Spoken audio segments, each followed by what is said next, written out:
Meus irmãos, vamos abrir nossas Bíblias no Evangelho de Marcos, capítulo 9. Abra comigo a Sagrada Escritura. Nós vamos dar continuidade à nossa série de sermões, Marcos, capítulo 9. Dessa feita, os versos 30 a 32.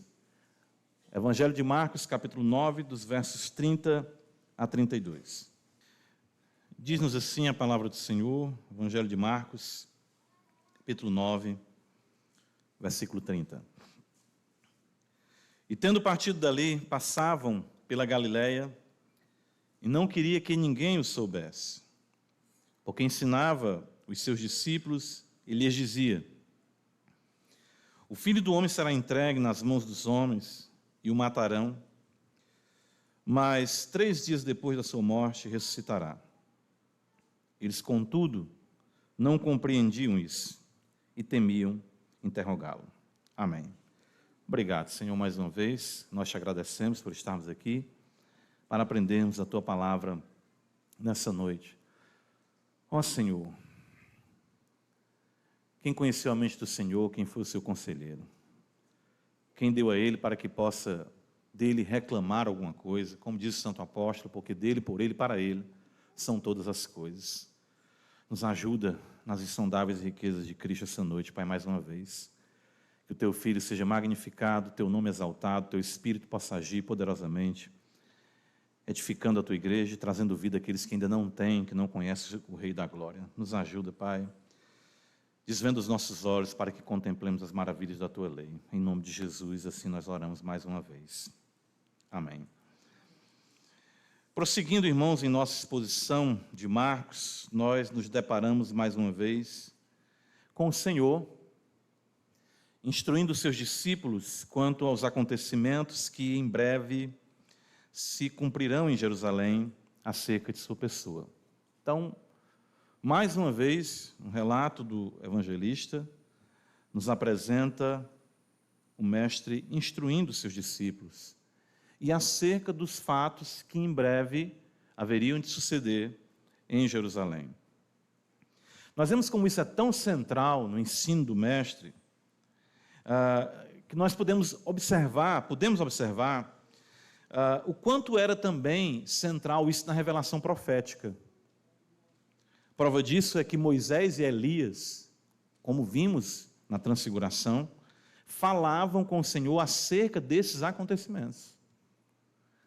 Está registrado para nós, nos evangelistas, que Moisés e Elias aparecem na transfiguração, e eles conversam com Cristo. Pedro, Tiago e João estão ali ouvindo, e a temática é sua entrega por parte de Deus aos pecadores, seu sofrimento, sua morte, seu sepultamento e sua ressurreição.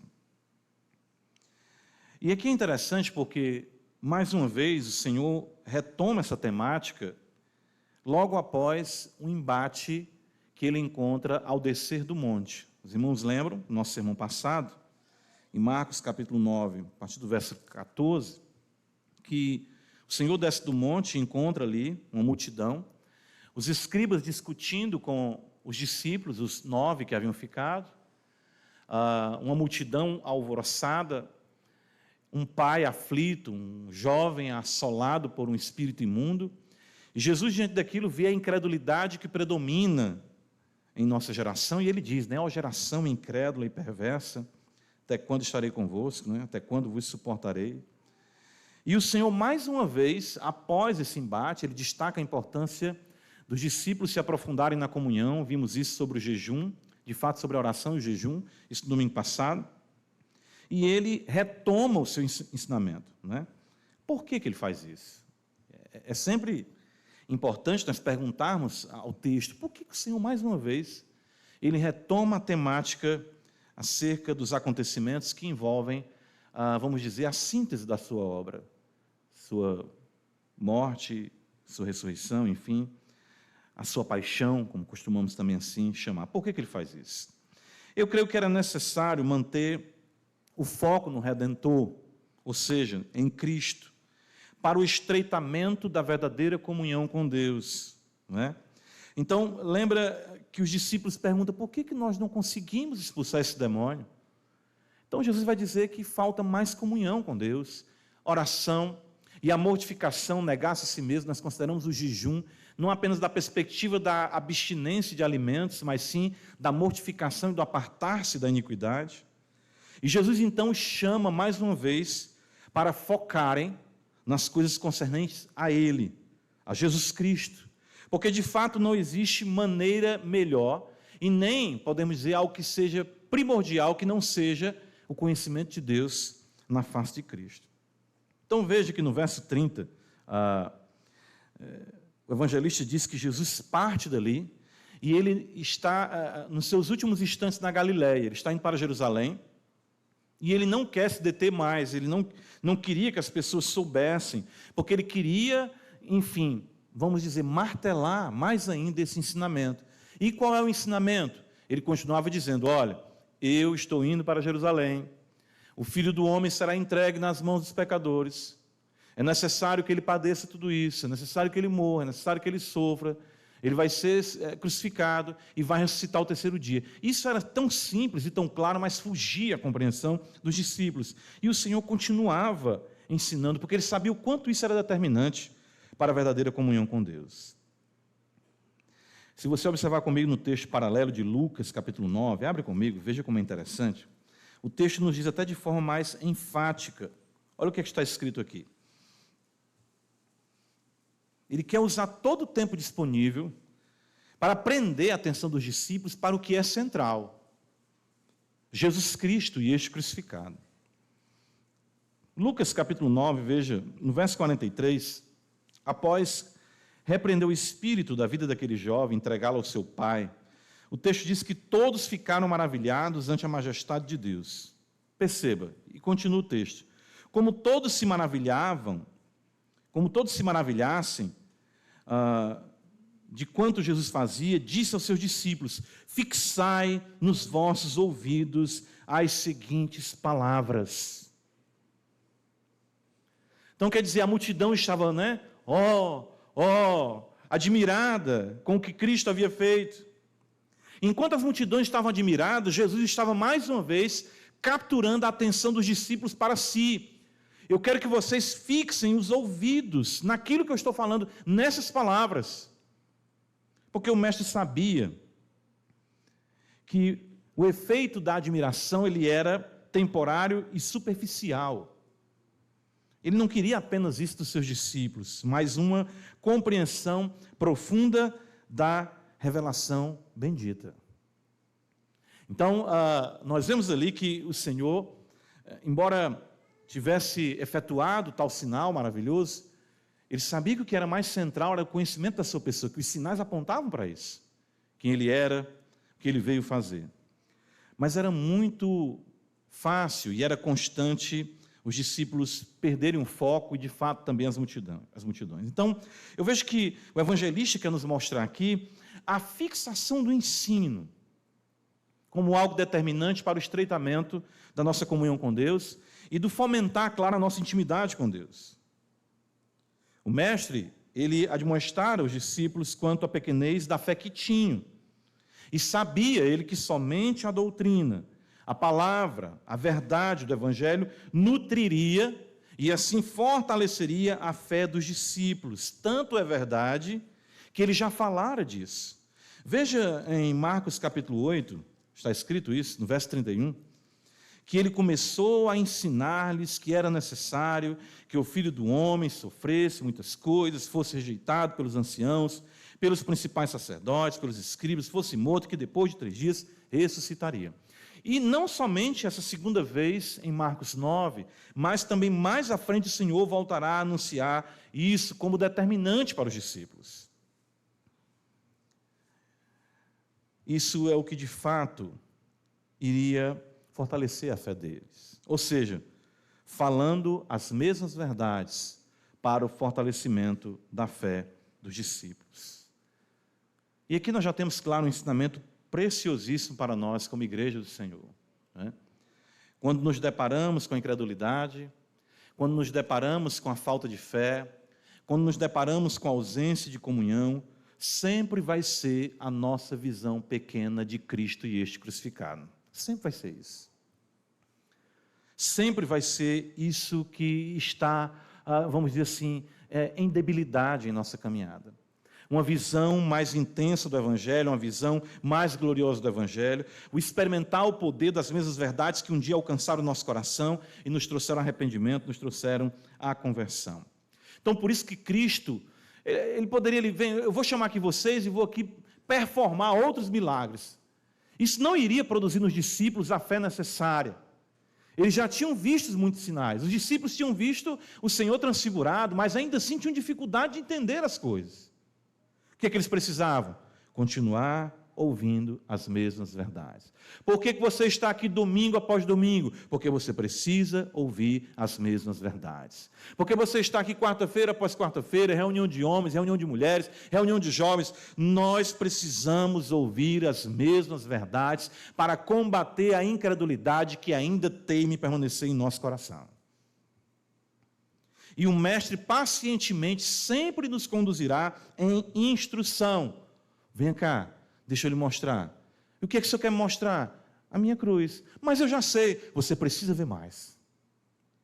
Interessante isso. E nós podemos ver, irmão, como os apóstolos entenderam isso pela produção epistolar, ou seja, pelas epístolas que eles escreveram. E que nas mesmas, nós vemos, eles destacam essa metodologia da repetição. Eu tenho falado isso aqui para os irmãos. Para mim, a realidade do culto, a leitura da Bíblia, a oração, as repetições, as benditas rotinas, visam impregnar, visam inculcar em nós, como até mesmo o Provérbios fala do ensino da criança, inculca, ensina a criança do caminho que deve andar, coloca a verdade do Evangelho dentro dela. Nós precisamos aqui todos os dias ouvir as mesmas verdades para experimentarmos o seu poder mais intensamente. Escrevendo à igreja de Filipos, lembra? Paulo diz isso. Deixa eu repassar aqui para os irmãos, esses textos são importantes. Filipenses capítulo 3.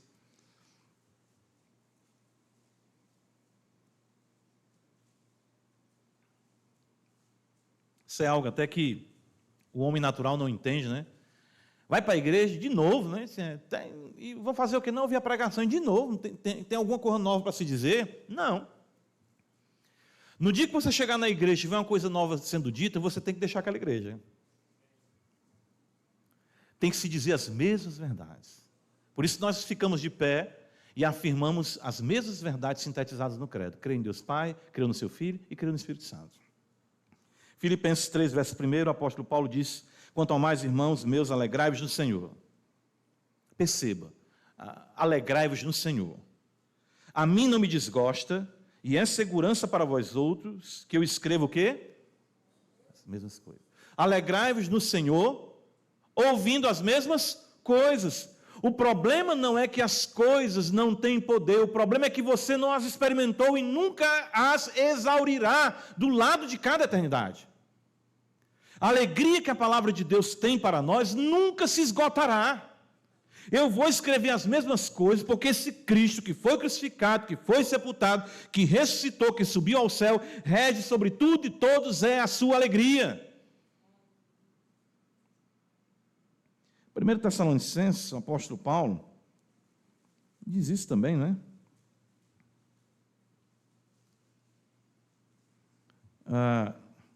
No reparar as deficiências da fé, eu já mostrei esse texto aos irmãos, Paulo diz no verso 3, 1 Tessalonicenses 3,10, ele diz: orando noite e dia com máximo empenho, para vos ver pessoalmente e reparar as deficiências da vossa fé.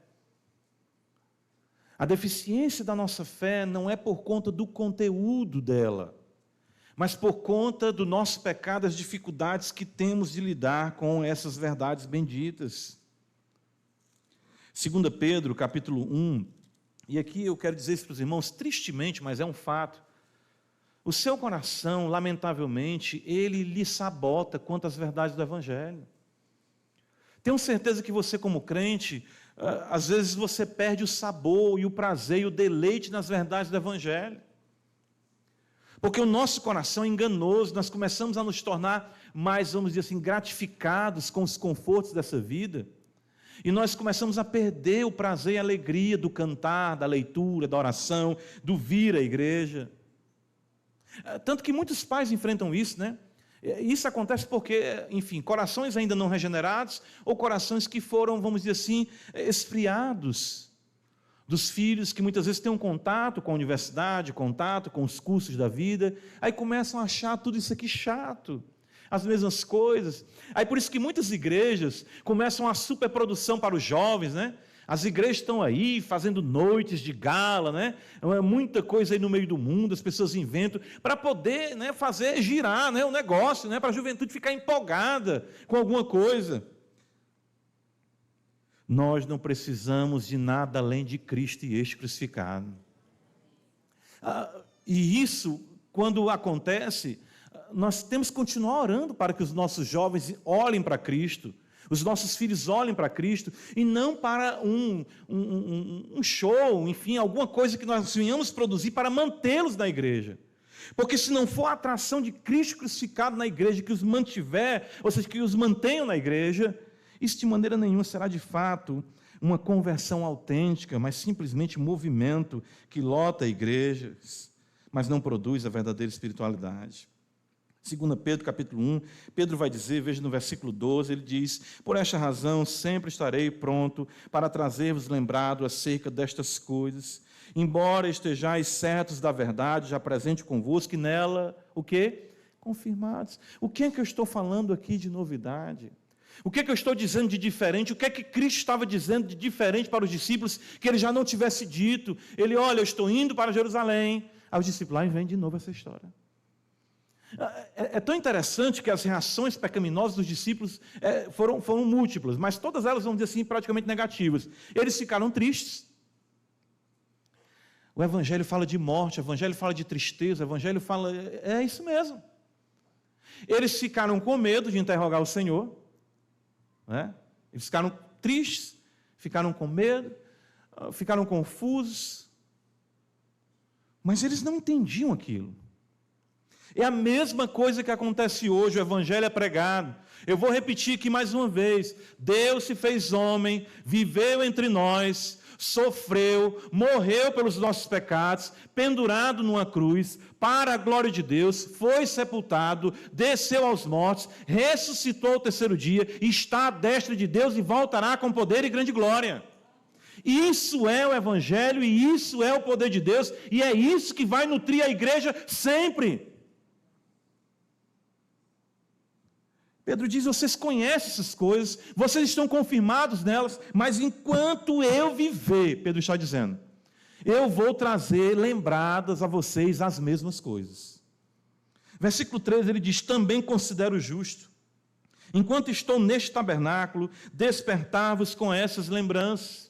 E o interessante aqui é que não é demência, a questão de lembrança aqui é tomar em consideração, é sentir o peso dessas verdades, é realmente experimentá-las. Certo de que estou prestes a deixar o meu tabernáculo, como efetivamente nosso Senhor Jesus Cristo me revelou. Mas de minha parte, veja, ele diz de novo, esforçar-me-ei, diligentemente, né? Nós vemos aqui até uma espécie de pleonasmo, claro que não é enfático do apóstolo, esforçar-me-ei diligentemente, por fazer que a todo tempo, mesmo depois da minha partida, conserveis o quê? Lembrança de tudo, não é descobrir nada de novo, é lembrar-se sempre das mesmas verdades.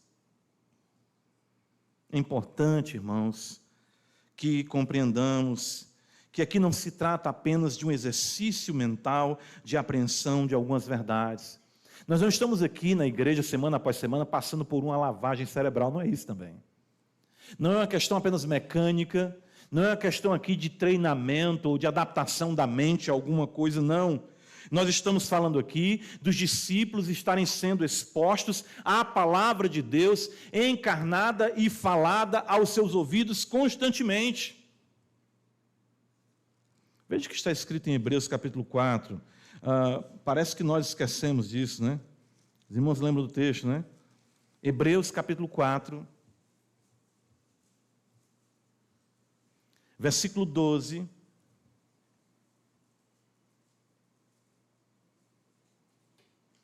O autor sagrado nos diz assim, porque a palavra de Deus é viva e eficaz.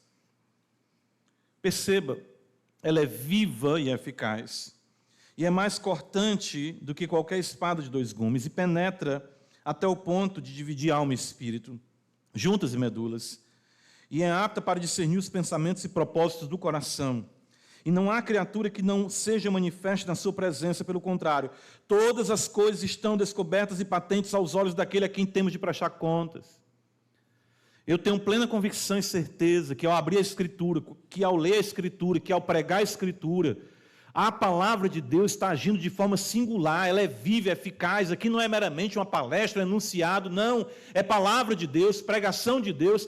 Por isso que eu sempre clamo ao Senhor: trovejo Deus da glória. A voz do Senhor é poderosa, a voz do Senhor despedaça o cedro do Líbano. Jesus sabia que a repetição das mesmas verdades, de forma sobrenatural, enterneceria o coração dos discípulos. Chegaria um momento em que eles entenderiam: você está aqui sentado, pode estar sonolento, pode estar achando chato, mas um dia essa palavra te alcançará. Interessante isso, porque nós temos paciência para tudo na vida, de certo modo, né?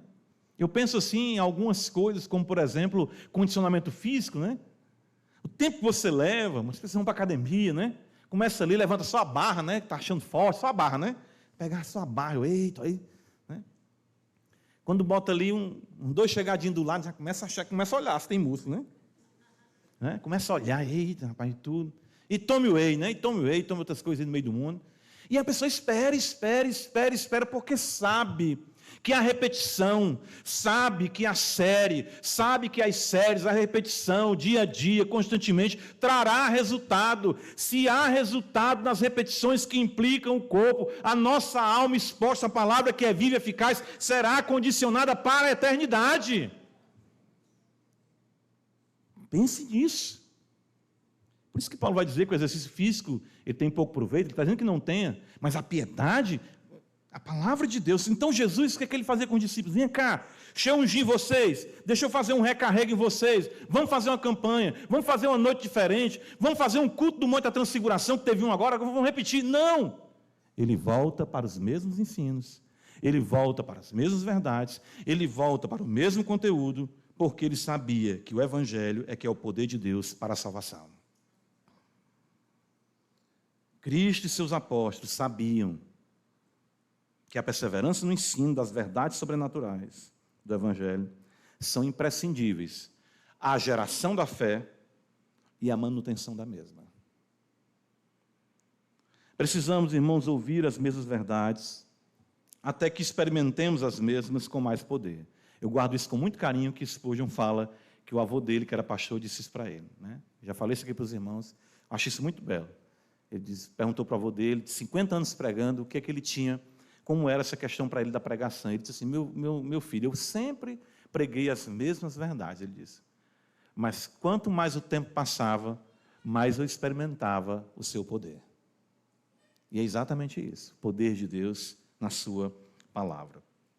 Precisamos do Evangelho batendo na dureza do nosso coração. Todo tempo, precisamos. Todo tempo. Até que ele se enterneça para a eternidade e para o que é invisível. Nós precisamos de mais fé que procede do mesmo Evangelho. Volta comigo para Marcos capítulo 9 e veja, então, por isso que o Senhor, ele quer aquele momento reservado com os discípulos, é por isso que ele chama a atenção dele: fixai os vossos ouvidos.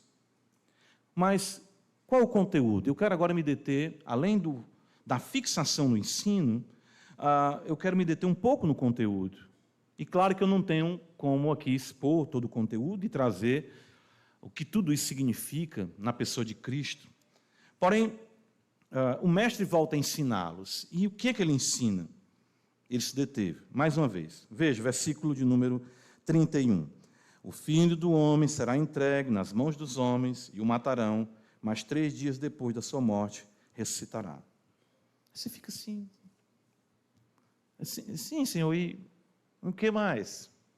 E daí? Né? O que isso tem a ver, né, conosco? Né? Como isso é importante, irmãos? Como isso é determinante?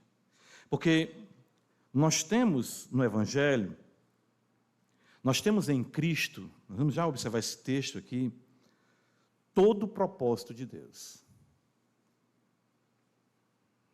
Efésios capítulo 3, abre comigo, o apóstolo Paulo vai dizer assim, eu poderia citar muitas referências, eu sei que os irmãos que amam a leitura das Escrituras vão lembrando, né, o Espírito vai trazendo no coração, mas, por exemplo, quando eu vejo aqui o apóstolo Paulo em oração, Efésios capítulo 3, nós temos o registro da segunda oração de Paulo nessa epístola, e ele vai dizer assim, olha, por esta causa, ele diz, me ponho de joelhos diante do Pai, de quem toma o nome toda a família, tanto no céu como sobre a terra, para que, segundo a riqueza da sua glória, vos conceda que sejais fortalecidos com poder, mediante seu Espírito no homem interior, e assim habite Cristo no vosso coração pela fé, estando vós arraigados e alicerçados em amor, a fim de poderdes compreender com todos os santos qual é a largura, o comprimento, a altura e a profundidade, e conhecer o amor de Cristo que excede todo entendimento, para que sejais tomados de toda a plenitude de Deus. Quantos sermões nós teríamos aqui nesse texto? Né? Mas o que Paulo está dizendo aqui é que, embora os efésios sejam crentes, ele diz aqui, veja no verso de número 17, e assim habite Cristo no vosso coração. Mais e mais a verdade alcançando o âmago do crente, ele tendo a compreensão maior da sua profundidade, do Evangelho, do poder de Cristo, para que sejais tomados de toda a plenitude de Deus. Paulo fala aqui de largura, de comprimento, de altura e de profundidade, destacando as insondáveis riquezas de Cristo. Colossenses, um pouco mais à frente, os irmãos conhecem o texto, Paulo vai dizer assim no capítulo 2, versículo número 3, ele diz, posso falar no verso 2, o mistério de Deus, Cristo, ele diz no versículo 3, em quem, ou seja, em Cristo, todos os tesouros da sabedoria e do conhecimento estão o quê? Estão o quê, irmãos? Ocultos. Por isso que a gente precisa todo tempo voltar a esse tesouro. Tem muita coisa ainda reservada para você que está oculta em Cristo. Tem muita bênção reservada para você no conhecimento de Cristo. Deixa eu fazer aqui, com os irmãos, uma rápida, aqui, vamos dizer aqui, vou sistematizar alguns pontos, só para os irmãos entenderem como os apóstolos compreendiam essa realidade. Cristo morto, ressuscitado na presença de Deus. Em primeiro lugar, abre comigo 1 Pedro, capítulo 3, versículo 18. Esse é o único meio de nós nos chegarmos a Deus. Veja o que Pedro fala, 1 Pedro 3, versículo 18. Pois também Cristo morreu uma única vez pelos pecados, o justo pelos injustos, para conduzir-vos a quem? A Deus. Morto sim na carne, mas vivificado no Espírito. Então Cristo na cruz nos conduziu a quem? A Deus. Toda vez que eu quiser ser conduzido a Deus, eu tenho que ir a Cristo e este crucificado. Se Ele me levou a Deus uma vez, Ele continuará me levando. E como? Pela sua morte, pela sua paixão, pela sua ressurreição. Gálatas capítulo 3, abre comigo a escritura. E aqui é algo maravilhoso que eu devo isso ao Dr. Lloyd Jones. Não sei se eu consigo trazer a mesma percepção que ele. Acredito que não. Mas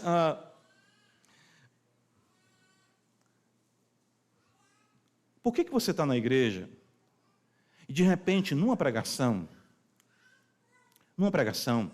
às vezes num cântico, o seu coração é tocado, não é? E você não consegue conter as lágrimas, você não consegue conter o amor que você tem por Cristo. De repente, só você que está ali. E você começa a ver o que o irmão que está ao seu lado não vê. Por quê? Porque Deus lhe trouxe a revelação, mais uma vez, de Cristo e esse crucificado. Da primeira vez, procura trazer à memória o coração, quando você estava separado de Deus, você ouviu o Evangelho, porque, irmãos, nós ouvimos essa mesma história, mesmo os descrentes, dia após dia, mês após mês, ano após ano, e isso não lhes muda o coração. Por quê? Porque é necessário que aconteça uma revelação dessa verdade bendita. Aí, de repente, você está em casa, você está no carro, você começa a cantar um hino, de repente você começa a chorar. O que é? É o poder da cruz. De repente, você está na cozinha, lavando sua louça, ou lavando roupa. Aí você começa a cantar, né? Ó, com cego andei e perdido vaguei. Aí de repente as lágrimas caem e você parece que sente uma conversão novamente. Paulo diz isso para nós em Gálatas 3, de uma forma negativa, censurando os Gálatas. Ele diz assim: ó Gálatas insensatos, quem vos fascinou a vós outros, ante cujos olhos foi Jesus Cristo exposto como o quê? Mas os Gálatas não viram Jesus crucificado. Aí ele vai dizer, como é que se deu isso dos Gálatas terem visto Cristo crucificado, exposto diante dos seus olhos? Versículo 2. Quero apenas saber isto de vós. Recebeste o Espírito pelas obras da lei ou pela pregação? A fé. Deus separa aquele momento em que a pregação da fé impacta o seu coração e você vê Cristo crucificado e você se rende e diz, Senhor meu e Deus meu. É a pregação da fé, é a revelação. Então, quando nós falamos de Cristo, Jesus volta para os discípulos com a mesma verdade, na esperança de que caíssem as escamas dos olhos do coração deles. E eles passassem a ver Cristo e este crucificado, entendessem o significado de quem Cristo era, muito mais do que apenas o implementar de um reino político ou libertar do jugo romano, mas a glória de Deus no seu Filho, trazendo redenção, libertação, transformação, um novo coração, um novo céu, uma nova terra, Cristo, tudo em todos, a esperança da glória. 1 Coríntios capítulo 15, isso é tão importante, que nós vemos aqui que o Evangelho, considerando o relato de Cristo, sua morte, sua ressurreição, isso, de fato, é o único meio de chegarmos a Deus. Isso vem pela revelação, pela pregação da fé, e isso é a manutenção da fé. 1 Coríntios 15, Paulo vai dizer assim, observa, versículo 3 e 4, o apóstolo Paulo nos diz assim, antes de tudo, deixa eu ler aqui primeiro, o versículo 1, ele fala, irmãozinho, lembrai-vos do evangelho que vos anunciei, o qual recebeste, e no qual ainda perseverais. Por ele também sois salvos. Ora, os coríntios não já eram salvos? Mas ele diz, por ele também sois salvos. Ou seja, nessa bela história de amor, de Deus se fazer homem, sofrer, morrer na cruz pelos nossos pecados, ressuscitar o terceiro dia e voltar ao céu, nessa bela história, nesse fato, nós fomos salvos, nós somos salvos, nós seremos salvos. Paulo diz, versículo 3, antes de tudo, vos entreguei o que também recebi, o quê? Olha o que está escrito, que Cristo morreu pelos nossos pecados, segundo as Escrituras, e que foi sepultado e ressuscitou ao terceiro dia, segundo as Escrituras. A mesma coisa. Como você avalia, então, um pregador do Evangelho? Hoje em dia, nós vemos aí, tem pregação para tudo, né? Os pregadores são hoje, a maioria são coach, né, que chama, né? Então, tem hoje. Tem gente que ouve algumas pregações, rapaz, fulano fala bem demais e tudo. Você avalia o pregador, por isso aqui, 1 Coríntios capítulo 2, versículo número 2, quando Paulo diz, porque nada decidis saber entre vós, senão a Jesus Cristo e este, o quê? Crucificado. Eu lembro de um hino da harpa que dizia, tema do bom pregador é o Calvário. O tema do bom pregador é o Calvário. O tema do bom pregador não é ele saber articular bem, levar você a ter gozo intelectual com verdades teológicas. O bom pregador é aquele que deixa você rendido em lágrimas aos pés da cruz. Não é pela capacidade, pela homilética dele, não é pelo nome, pela fama dele.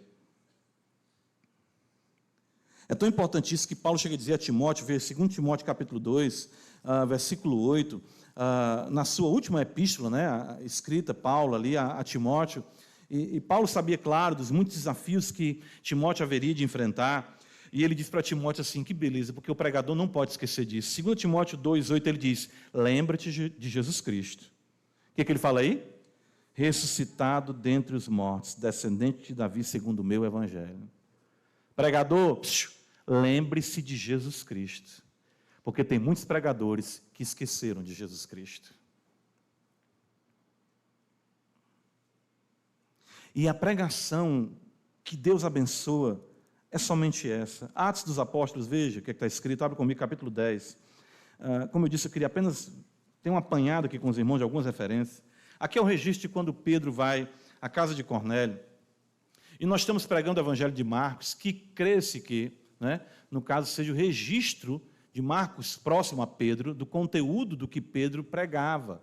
O Evangelho seja de fato até de Pedro. Alguns estudiosos dizem isso, mas Marcos, claro, ele é o seu autor, ele escreve, e o que ele ouve de Pedro. Então, o que está escrito em Atos capítulo 10? Quando Pedro chega, vê aquelas pessoas, aquela quantidade de gente na casa de Cornélio, e ele diz assim, no versículo 37, olha o que está escrito. Vós conheceis a palavra que se divulgou por toda a Judéia, tendo começado da Galiléia, depois do batismo, que João pregou. Como Deus ungiu a Jesus de Nazaré com o Espírito Santo e com poder, o qual por toda parte andou fazendo bem e curando a todos os oprimidos do diabo, porque Deus era com ele. E nós somos testemunhas de tudo o que ele fez na terra dos judeus e em Jerusalém, ao qual também tiraram a vida pendurando no madeiro. A este citou Deus no terceiro dia e concedeu que fosse manifesto, não a todo o povo, mas às testemunhas que foram anteriormente escolhidas por Deus, isto é, a nós que comemos e bebemos com ele depois que ressurgiu dentre os mortos. O que tem aqui de diferente daquilo que Cristo falou para os discípulos em Marcos 9, 30, 32? Praticamente nada. O Filho do Homem vai ser entregue, vai morrer e vai ressuscitar ao terceiro dia. E os discípulos ficavam sem entender. E o que diz o versículo 44 de Atos 10? Ainda falava Pedro estas coisas quando caiu o Espírito Santo sobre todos os que ouviam a palavra. O Espírito Santo cai sobre a igreja que ouve o Evangelho. O Espírito Santo, para ele cair sobre a igreja, abençoar a igreja, não precisa de nenhum movimento, de nada, de nenhuma mandinga evangélica, nada disso. O que se precisa dizer é o seguinte: Jesus Cristo é o Senhor, Ele encarnou, Ele veio em carne, sofreu, morreu pelos nossos pecados na cruz, foi sepultado, ressuscitou ao terceiro dia e está à destra de Deus Pai, salvando os seus eleitos. E pronto. Isso. Qualquer coisa mais inventada pela imaginação humana é palha e esterco. O que a gente faz para segurar alguém na igreja? Nada. Se ela não ficar por Cristo e por este crucificado, vá em paz. Cristo, e somente Cristo, e mais uma vez Cristo, é a glória e o poder de Deus. É isso que os reformadores afirmavam. Precisamos resgatar, irmãos, a centralidade de Cristo e de sua cruz. Precisamos ver o poder de Deus na fraqueza de Deus, Deus se humilhando, Deus, seu Filho, morrendo na cruz. Pois somente ali nós teremos alívio para as nossas almas cansadas. Essas verdades retidas é que vão nos garantir a salvação, é que nos garante a vida e a saúde espiritual. Volte comigo para Marcos, capítulo 9. Verso 32, nós vemos então aqui o que acontece. Por que isso acontece?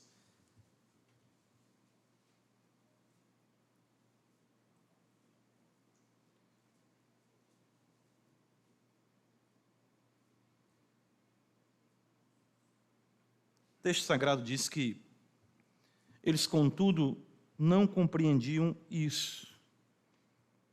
Interessante, né? O texto paralelo de Lucas, capítulo 9, abre comigo, ele vai dizer algo muito também esclarecedor. E é onde nós, aqui, nos apoiamos em nosso último ponto. Nós observamos a fixação do ensino, o conteúdo desse ensino. E agora veja, o texto diz assim, em Lucas 9, o Senhor fala, fixai os vossos ouvidos, nas seguintes palavras. E ele diz, o Filho do Homem está para ser entregue nas mãos dos homens. E veja, verso 45, Lucas 9, 45. Eles, porém, não entendiam isto. E foi-lhes o quê? Encoberto. Para que o não compreendessem. Marcos fala que eles não compreenderam, mas Lucas diz que foi encoberto isso para eles, para que eles não compreendessem. Mesmo ante tão grande revelação, a reação dos discípulos não foi a melhor possível, né? Eles não entenderam, eles ficaram tristes e eles tiveram medo. Não é exatamente isso que acontece com a gente? De repente você está ouvindo o que eu estou falando aqui? Sim, pastor, mas isso aí, Cristo veio assim. Aí você, mais uma vez, pode até sair daqui triste, assim, eu ainda não entendi. Ou de repente você pode até ficar com medo também. Rapaz, será então que eu não sou crente? Será então que eu não fui alcançado? Irmãos, isso nos faz entender, creio assim, que além do aspecto sublime da revelação, o que a torna em si mesma de difícil compreensão. Porque veja só, um homem que era também o quê? Deus. É açoitado e aviltado por pecadores. Ele morre, mas ele é Deus. Já está começando a complicar. E depois de 3 dias, ele ressuscita. Sim. E foi para o céu. Foi. E aí? Não é? O evangelho é simples, mas ele é de uma profundidade que nós ficamos assim... É complicado. É uma revelação sublime, mas ao mesmo tempo, quando você pensa que na cruz, né, a Escritura diz que, Isaías 53, que o Senhor verá o fruto do seu penoso trabalho e ficará satisfeito, o Messias. Aquilo ali, então, foi do agrado do Pai moê-lo. Deus, então, se agradou com a morte do seu filho. Então, a ira de Deus veio sobre o seu filho, ao mesmo tempo viu o amor por nós. Eu tenho dificuldade de entender isso. Eu disse, seja bem-vindo. O Evangelho, de fato, é de uma magnitude, de uma amplitude, de uma profundidade que você fica realmente... E para complicar a história ainda, nós temos que lidar com a realidade do pecado. Ou seja, quando a gente vai estudar teologia, alguns teólogos começam dizendo, olha, o assunto é sublime e nós ainda temos o fato de sermos pecadores. Aí complica mais ainda, porque tudo que nós entendemos é comprometido pelo pecado. Daí, quando o Evangelho diz que isso era encoberto a eles, porque isso não era apenas algo de apreensão intelectual e humana. Porque o que eu estou falando aqui não é em outra língua, não é grego, não é hebraico, eu estou falando em português, na nossa língua materna, dizendo que Cristo veio, morreu pelos nossos pecados, ressuscitou ao 3º dia, está à destra de Deus Pai. Isso você entende, toda a realidade do sujeito, enfim, do verbo, do predicado, da construção gramatical, seja ela qual for. Mas se encontra encoberto por quê? Porque isso é revelação. Evangelho não é o fato de eu apreender alguma coisa, evangelho é o fato de eu ser tomado por ele. 1 Coríntios capítulo 2, quando Paulo fala de Cristo e esse crucificado, os irmãos vão entender isso quando Paulo fala, né? Os irmãos conhecem o texto, Paulo diz na conclusão do capítulo 2, 1 Coríntios 2, verso 14, ele diz, ora, o homem natural não aceita as coisas do Espírito de Deus, porque lhes são loucura e não pode entendê-las, porque elas se discernem espiritualmente. Porém, o homem espiritual julga todas as coisas, mas ele mesmo não é julgado por ninguém. Pois quem conheceu a mente do Senhor, para que o possa instruir, nós, porém, temos o que? A mente de Cristo, é essa compreensão. E digo mais, mesmo aqueles que já foram alcançados, nós como crentes, você diga, não pastor, eu entendo, eu fui salvo, eu compreendo, a semelhança de cristão no livro ali, no peregrino, eu vi a cruz, o fardo caiu, eu sou uma nova criatura, mas ainda existem coisas encobertas para você, para mim, para nós. Efésios capítulo 1, por isso Paulo vai dizer, veja, esse é um texto que eu já oro ele por décadas, e vejo que sempre tenho que orar mais ainda com Paulo, essa oração. Veja o que está escrito em Efésios 1, versículo 15. Nós vimos a segunda oração de Paulo em Efésios 3. Vejamos a primeira em Efésios 1. Paulo diz, por isso também eu. Veja, os efésios eram crentes, tendo ouvido a fé que há entre vós no Senhor Jesus, e o amor para com todos os santos. Não cesse de dar graça por vós, fazendo menção de vós nas minhas orações. Para que... Olha o objetivo, Deus de nosso Senhor Jesus Cristo, o Pai da glória, vos conceda espírito de sabedoria e de... O que está escrito aí? no pleno conhecimento dele. Que conhecimento é esse? Que ele veio, morreu, ressuscitou, está no céu. Vou já mostrar para vocês. Quando nós estudamos teologia, nós temos o cuidado de dizer assim, quando lemos a Bíblia, nós somos iluminados, não é? Quando a gente lê teologia sistemática, porque a revelação é o que foi revelado, está escrito. Mas esse texto, Paulo está dizendo que o conhecimento que já foi revelado precisa ser revelado. Não tenho problema com a palavra iluminação, mas eu gosto quando Paulo usa o termo revelação no pleno conhecimento dele. É porque a gente fica com medo dos estigmas pentecostais, que o pessoal fala, Deus me deu uma revelação, né? Ou essa noite teve uma noite de revelação, ou eu estava ali no monte, tive uma revelação. Esse tipo de revelação, essas aí é coisa, né? Não dá nem mais para usar essa ilustração que já passou, hoje não tem mais filme, né? Da Kodak, da Bafilme, que tinha essa revelação, né? Hoje em dia ninguém revela mais foto, praticamente, né? Mas o que é que Paulo está dizendo? Prossiga aqui comigo na leitura. Iluminando os olhos do vosso coração, verso 18, para saberdes qual a esperança do seu chamamento. Continue. Com a riqueza da glória da sua herança nos santos, e com a suprema grandeza do seu poder para com os que cremos, e a eficácia da força do seu poder. Vamos voltar só um pouquinho, é muita coisa. Esperança do seu chamamento, presta atenção. Ou seja, você foi chamado uma viva esperança, uma vocação, um novo céu, uma nova terra com Deus para todo sempre. O que mais? A riqueza da glória da sua herança nos santos, somos herdeiros de Deus, co-herdeiros com Cristo. O que mais? E com a suprema grandeza do seu poder para com os que cremos. O Evangelho é o poder de Deus. Existe um poder supremo atuando em nós, a igreja, crentes em Cristo. Segundo a eficácia da força do seu poder. Agora preste atenção. Verso 20. O qual ele exerceu em... O que está escrito aí, irmãos? Em?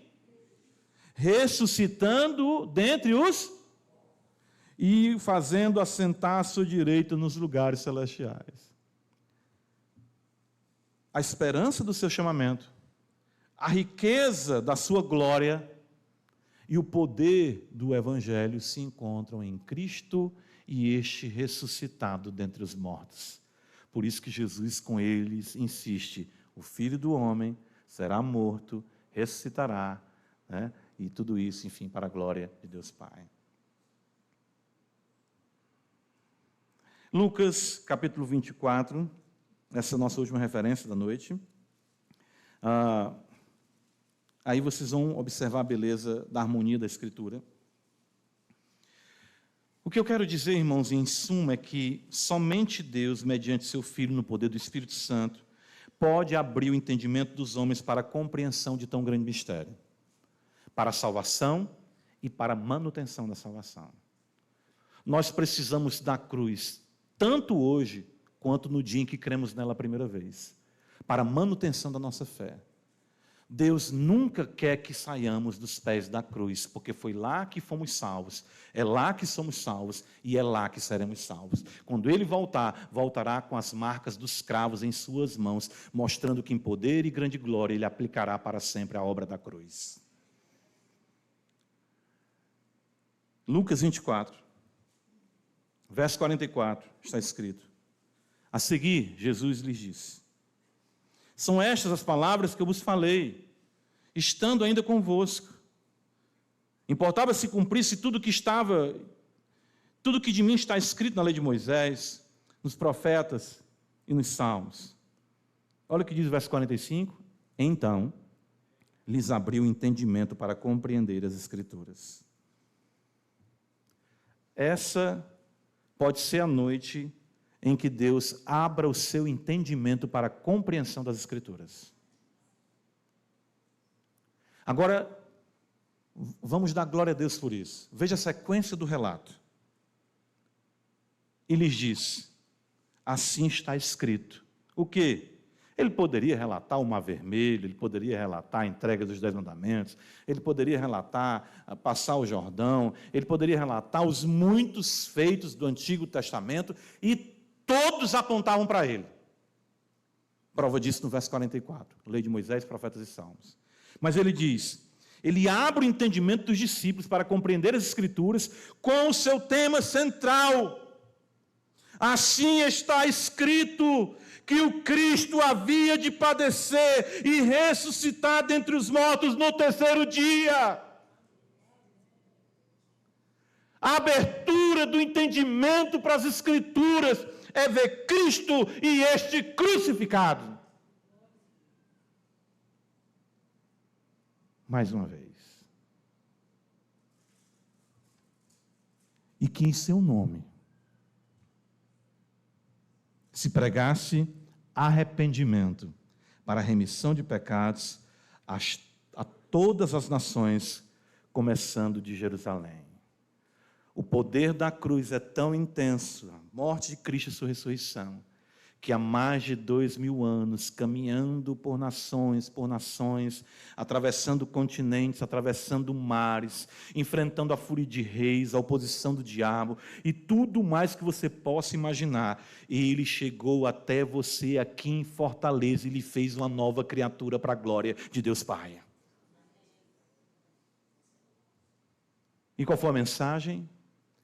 Ele veio, sofreu, morreu e ressuscitou ao terceiro dia, e está à destra de Deus Pai.